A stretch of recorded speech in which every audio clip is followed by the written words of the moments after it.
2026 சட்டமன்ற தேர்தல் தொடர்பாக திமுகவுடன் பேச்சுவார்த்தை நடத்த 5 உறுப்பினர் குழுவை நியமித்திருக்கிறது காங்கிரஸ்.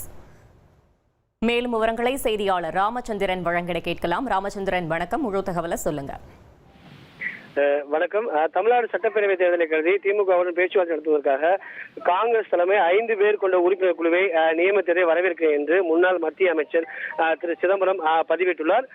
குறிப்பாக இந்தியா கூட்டணியில் இடம்பெற்றிருக்கக்கூடிய காங்கிரஸ் கட்சிக்கு இந்த அறிவிப்பு ஒற்றுமையை வலியுறுத்தும் எனவும் அதில் பதிவிட்டுள்ளார். அது மட்டுமல்லாமல் அரசல் புரசலாக அவ்வப்போது வெளியிடக்கூடிய செய்திகளுக்கு இந்த அறிவிப்பு முடிவு கட்டும் என்றும் நம்புகிறேன் எனவும் அந்த பதிவின் வாயிலாக தெரிவித்துள்ளார்.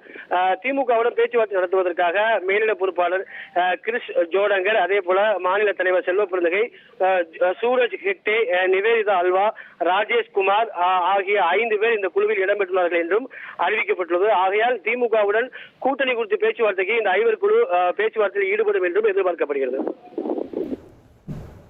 தகவல்களுக்கு நன்றி ராமச்சந்திரன்.